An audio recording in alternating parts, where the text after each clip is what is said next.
Hi, this is Shadi, and today it's going to be a philosophical breakdown between the two, Judo and Aikido. I believe that the two hold a great value in the philosophical aspect when it comes to expressing and also living your life in general. So obviously I'm not going to go over the entire philosophy of the two because that video would be 10 hours long, but rather I'm going to go over the stuff that you can clearly see expressed on the mats and technically, because that is some of the most basic stuff, but also the stuff that we can have a discussion over. This is a very complicated topic, so I'm going to try my best to understand things and also share the writings of the two founders in order to support my arguments and also to show things as clearly as possible. So the general idea of people who don't even train martial arts, they say stuff like Eastern martial arts, they teach you stuff like using someone's strength against them. The counter attack is what's really interesting, and also how to use their own momentum against them. So in a sense they are correct, but that's barely scratching the surface, and in today's video we're gonna go over the two and see what really makes them so similar but also very different. So it's going to be a very deep conversation to be had, but before that I would like to announce that I now have a Patreon account. Many of you suggested that I would do so I eventually created one. So I know I am very frequent on YouTube, but I would be creating 2 videos maybe a month just for the patrons alone, just to show my gratitude for those who are willing to support my channel and my work. So I would greatly appreciate it. The link will be in the description down below. So without any further ado, let's start with Aiki, or blending energy or harmonizing energy. So I first started training Aikido before all of this, and let me tell you, it is something that I was constantly told is 3 things. The first one being have a firm but flexible stance. 2 is have a very good composure and posture, and 3, unbendable arms. And if you have those 3, your Aikido will be very beautiful and very effective. So just those 3 alone, if we look at Morihei Ueshiba and his writings, you would see that they are very important, and they are also found in other arts like judo and wrestling, but nonetheless they are a part of Aiki. In order to blend properly and harmonize, you need to have these 3 in order to really control the situation and create or nullify the situation once you make contact with uke. This is a staple of Aikido. Please do not leave comments like the first one is a dance, the second works, or so on and so forth. That's the whole point. He fought for years in wars, in battles against pirates, and created this art as an expression of the martial techniques that were used to kill, but rather in a way to reconcile the world. And also he was heavily invested in Shintoism. So please, this comment will not further anything. So let's see here, the art of peace. He says, study the teachings of the pine tree, the bamboo, and the plum blossom. The pine tree is evergreen, firmly rooted and venerable. The bamboo is strong, resilient, unbreakable. The plum blossom is hardy, fragrant, and elegant. This is from the Art of Peace. I will leave a link in the description for you to download it as a PDF. So here you see the 3 ones, the pine tree, the plum blossom, and the bamboo.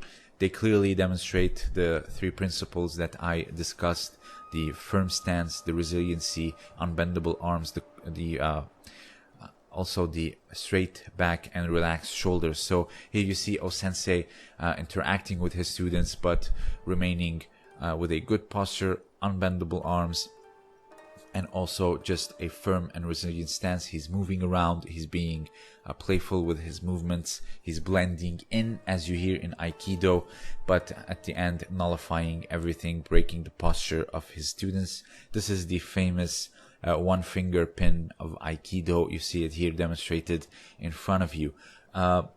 So as you can see here, also against his students, he is blending in. He is still with a clear posture. He doesn't lift his feet off the ground, he doesn't jump, he doesn't bend over. He is constantly just one unit that is moving and blending in with his students, but rather it's his students that collapse. It's a great demonstration of Aiki. The principles pretty much apply. Obviously, if you change the training methodology into more of a competitive one, it would differ. It will be quote unquote something that works, but here it's not. His purpose is to just express this as a philosophy, as something that he wants to use to reconcile the world, to nullify aggression and create a neutral state after blending in with these three elements, like the bamboo tree, the plum blossom, and the pine tree. So in my opinion, this quote alone really shows what Aiki is about, how to blend in energy, and also a great quote to show and the expression on the mats. And the next one is gonna be Ju, or the yielding way, Judo. And in my opinion, Itsutsu no Kata really explains things, because there are the 5 ideals of Judo, the 5 forms that truly express what it truly is. And you're gonna see that there is some common stuff with Aikido. So the first one being that it is impossible to defeat something when in its pure form. That's very that coincides greatly with the quote of Ueshiba, being firm, strong, deeply rooted, etc. The second one here, winning without resisting. You let things pass. You don't have to exert force with force. The third one, when two things turn, they come together and eventually separate. That can also be visible in Aikido with the Yoko Menuchi attacks. And here it's finished with a Yoko Sutemiwaza. The fourth one being the analogy of the wave. When it comes to the shorelines and it washes back, it takes everything back in it, away from its path. So the fifth one being when two things collide, they destroy each other, but if they do not meet, they can separate ways and still exist, and exist stress free. So if you notice, there are some similar principles with Aikido, especially the first one being deeply rooted and in its purest of forms, because when we are centered as a person, not just physically but also mentally, nothing can take us down or nothing can defeat us, and that is being expressed also in Aikido with the firm posture, unbendable arms. Here it's expressed in Judo in a different expression. The second one being when winning without resistance. You can also see that in Aikido when someone, he lets him pass and takes him down with a kokyonage or like a kaitenage. The third one obviously is very much Aikido like, with the Yoko Menuchi, how they spin around, they come together, and then Tori sends out Uke. Here it's a Yoko Sutemiwaza. I believe Yoko Sutemi is a great expression of Ju and Aiki, and it should exist in Aikido as well. Here this one is not so much so like Aiki, because it's not a blending. This is pure force coming into still things and just taking everything in its path, and that can be done in Judo. You can be offensive in Judo, creating Kuzushi, Tsukuri, and Kake. And the fifth one, how two things, when they never meet, it's better they exist stress-free. So when someone lunging at you, continuing it with like a Sutemiwaza or a Seonage on your knees, etc. There's no aggression, it's flowing of things, as Kano sensei says. So I believe Kyuzo Mifune is one of the best to explain or to demonstrate the ideals of Judo, and how the true gentle or yielding way should be expressed. It's not like sometimes a lot of it is strength battle. You see all these muscular men, especially like Caucasian regions, really strong, really muscular, using tons of strength. Sure, that can be somewhat Judo, but this is not the the ideal way of expressing Judo. Here you can see Mifune really lifting off, losing his composure, losing his stance, riding the technique, but nonetheless he comes back in his purest of forms. here you can see he is still blending in with the throw.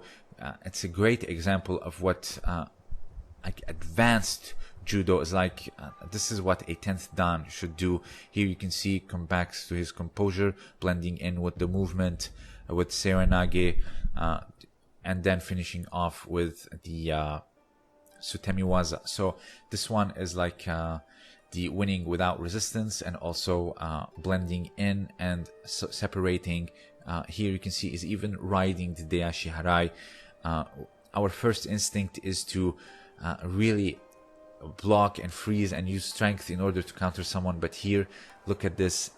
In my opinion, this is 10th dan caliber judo. Not everyone will achieve this, so using strength, etc., that's fine, but that's for competition only. But when it comes to truly demonstrating it on the mats and outside the mats, this is, in my opinion, the best way of showing judo. So here in his book, The Canon of Judo, he says, judo is impersonation of truth.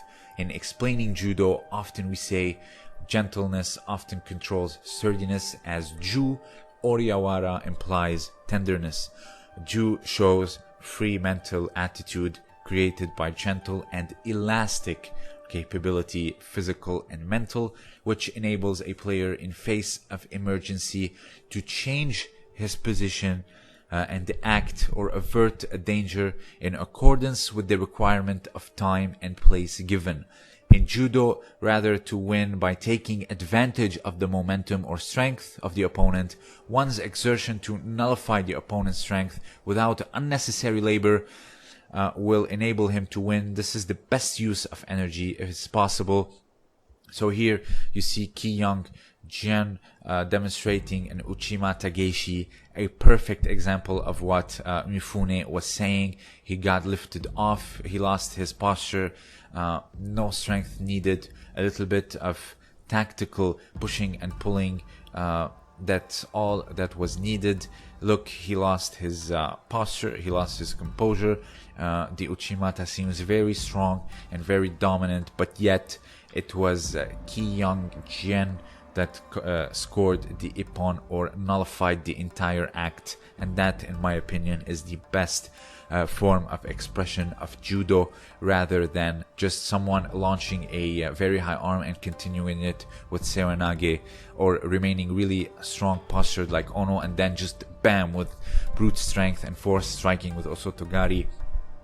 That stuff is good and is a form of judo or a part of the expression of judo, but that's not the ideals, like as in Kyuzo Mifune says it. Yes, he says it is the best way of using someone's strength and being gentle. He did not say it is the only way to use it, but rather he said it's one of the best ways. So being like having like giant quads, striking with osotogari, having a firm, a strong stance, no matter how someone tries to use strength against you, that's fine. But truly moving with someone, being incredibly gentle and yielding, as you see here, this is the ultimate expression of judo. It is not the only expression, but it's rather the best expression. This is 10th dan caliber. As you see, Aiki is present in Ju, but it is not the entire philosophy. So Ju is far more inclusive than Aiki. I find it it is a part or an aspect of Ju, but it is not the entire philosophy. So I believe that yielding or gentle way is far more inclusive than blending or harmonizing energy. So Ju is a big circle and Aiki is a circle within that circle.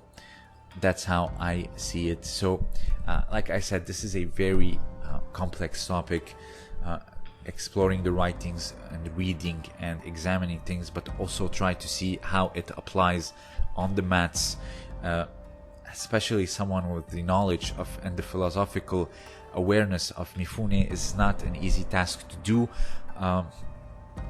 It is said that before Mifune and his contribution to judo was far more brute and like like the stuff we see today with the muscular man. But after Mifune, judo became a lot more quote-unquote gentle or more yielding, and that is, in my opinion, one of the greatest contributions that Kyuzo Mifune did to judo. It is not the invention of this technique or that technique, but concepts far more exceeds techniques and positions. So if you have anything else to add to this incredibly complicated conversation, please share it down below.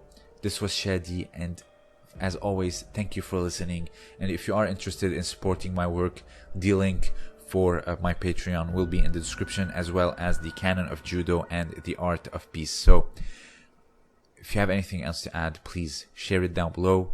This was Shadi, and thank you for listening.